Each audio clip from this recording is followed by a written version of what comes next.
para diabetes é considerado o mais potente nos regimes de emagrecimento. É verdade, você vai saber já já qual é esse medicamento. Antes disso, eu sou a Keila Lima, muito obrigada por você estar aqui no Doutor TV hoje. Lembrando a você que é muito importante que você se inscreva aqui no nosso canal para que você também ative as notificações e receba conteúdos novos todos os dias.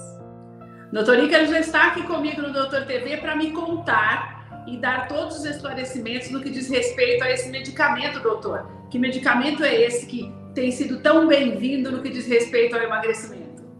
Olá, Keila, muito obrigado pelo convite, por estar aqui. Obrigada a você, doutor. Obrigado. Bom, esse remédio, ele já existe no mercado. Sei. Ele é o semaglutida. É um remédio que foi inventado inicialmente para reduzir o diabetes, a glicemia, a glicose, o açúcar do sangue. E aí, sendo visto que ele tem um potencial para redução de apetite, foi sendo estudado também para perda de peso, e agora, recentemente, o FDA, a agência americana equivalente à nossa Anvisa, liberou o remédio para perda de peso em não diabéticos também. Agora, doutor, é um remédio, como ele é muito eficaz, existem algumas contraindicações? Porque se ele tem uma utilização específica para quem tem diabetes, a pessoa que não é 100% saudável porque está acima do peso, né? Mas que está teoricamente mais saudável do que aquele que tem aquele problema já específico, isso pode causar alguma reação diferente?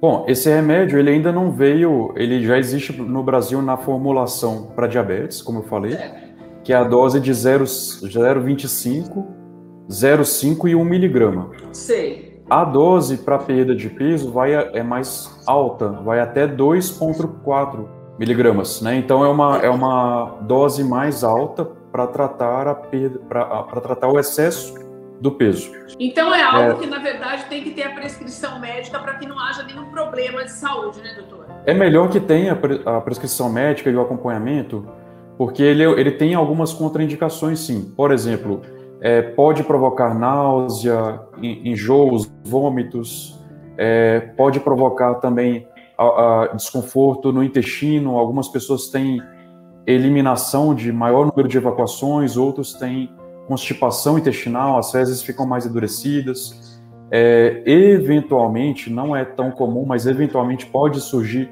algum sintoma de hipoglicemia, é raro, mas pode, ou seja, de glicose baixa, né? Sim. Então, é necessário que haja um acompanhamento médico para adequar a dose e os efeitos colaterais, bem como medicações que precisavam ser prescritas para conter estes efeitos colaterais que possam surgir.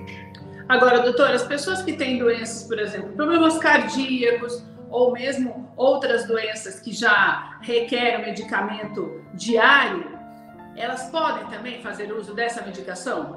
Muito boa pergunta, Keila. Essa é a que eu mais gosto de responder, né? Porque as medicações antigas para perda de peso, elas traziam um risco associado de eventos cardiovasculares. Ou seja, algumas aumentavam pressão, outras provocavam aumento de frequência cardíaca. E daí algumas quem tem outras... um problema pode ter uma reação mais grave, né, doutor? Exatamente. Algumas outras provocavam alterações de distúrbios mentais, as pessoas ficavam ansiosas ou deprimidas. Era mulher brigando com o marido brigando com a esposa, quando o marido usava, quando a esposa usava. Essas medicações são seguras do ponto de vista psiquiátrico, essa semaglutida, assim como a família dela. A semaglutida tem segurança da parte psiquiátrica e tem uma segurança cardiovascular, não só segurança, mas pelo menos em diabéticos houve uma redução de AVC, aquele acidente vascular cerebral, o famoso derrame, né, que a população fala, houve uma redução de derrame. E nessa mesma família de medicações, uma outra também reduziu esse derrame, esse AVC, e uma outra reduziu o infarto do miocárdio, né? Então, a gente vê uma família inteira reduzindo eventos cardiovasculares, o que confirma a segurança. Isso em diabéticos. Em obesos, é possível que também tenha um bom benefício cardiovascular. Agora, doutor, os medicamentos mais tradicionais para perda de peso, eles sempre foram muito perigosos numa dosagem mais alta, que é sempre considerado. Eu conheço pessoas, aliás, que se tornaram dependentes químicas desse tipo de medicamento, e também aquelas pessoas que têm muitas vezes o hábito de associar bebida alcoólica com medicamentos para emagrecer. Este remédio, se eventualmente a pessoa vai a uma festa e toma uma bebida alcoólica, ele pode ter o mesmo efeito negativo do que os demais, do que os anteriores, mais tradicionais? Olha, Keila, do ponto de vista emocional, psiquiátrico ou cardiovascular, como eu falei, não. Tá. Mas como ele é um medicamento, qual que é a base desse medicamento? Ele é um hormônio, ele é uma imitação de um hormônio que tem no nosso organismo. É um hormônio chamado GLP-1, que é produzido nas nossas células do intestino. Quando passa a comida lá pelo intestino, o intestino precisa avisar para o nosso cérebro que é hora de parar de comer, porque o intestino já está cheio. Certo. Só que esse hormônio dura 2 a 3 minutos em condições fisiológicas, em condições naturais, e o que a indústria fez foi modificar a molécula para que ela durasse um dia, no caso da Saxenda, da Victoza, famosos já também, para perda de peso. E agora, no caso do semaglutida, eles modificaram a molécula para que ela durasse uma semana. Então é um medicamento que é injetável, é subcutâneo e que dura uma semana. Ah, então não é comprimido, né, doutor? Até tem o comprimido, mas ainda não está no mercado brasileiro, e esse para perda de peso especificamente do jeito que está vindo do FDA é o subcutâneo. Como se mas é uma injeção.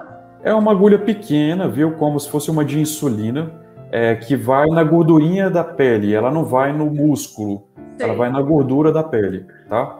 Tem injeções aí de agulhas de 4 milímetros até 6 milímetros, bem pequenas mesmo, e que são efetivas. Agora, como ela tem uma ação intestinal, né, a base dela é a base dessa medicação é o hormônio que nós temos fisiologicamente que liga intestino e cérebro.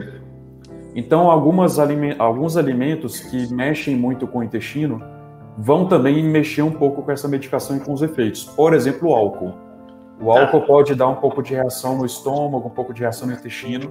Comidas muito gordurosas também. Então, quando comer uma quantidade alta de gordura, proteína de origem vermelha, pode dar muita náusea, muita sensação de plenitude prandial. O que é isso? É ficar com o estômago muito cheio e por muitas horas. Pesado, né, doutor? Muito pesado e por muitas horas. Algumas pessoas vão ficar tendo refluxo, né? A comida voltando pela garganta, pelo esôfago. E aí, alguns tipos de alimentos, sim, podem interagir de modo a piorar os sintomas. Doutor, antes da gente encerrar, tem algum problema de saúde que a pessoa que tenha não pode utilizar esse remédio?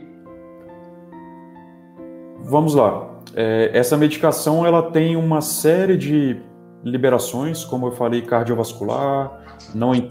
Já infartou, já teve AVC, não tem problema.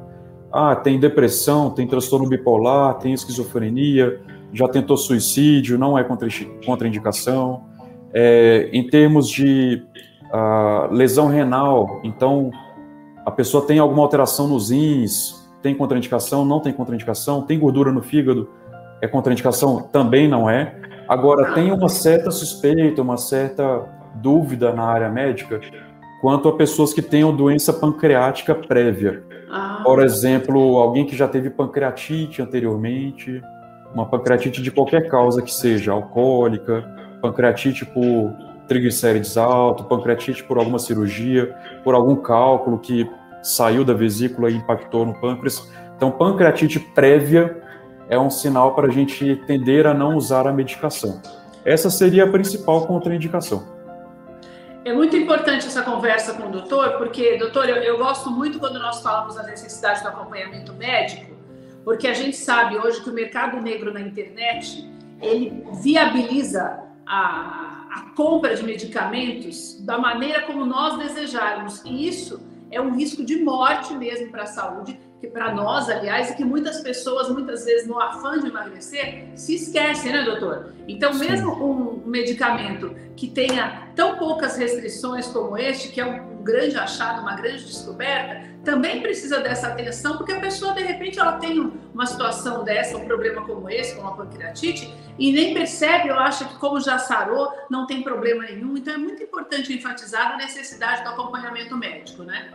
Sim, Keila. Além de tudo isso que nós conversamos, o medicamento vai ter um custo bem elevado.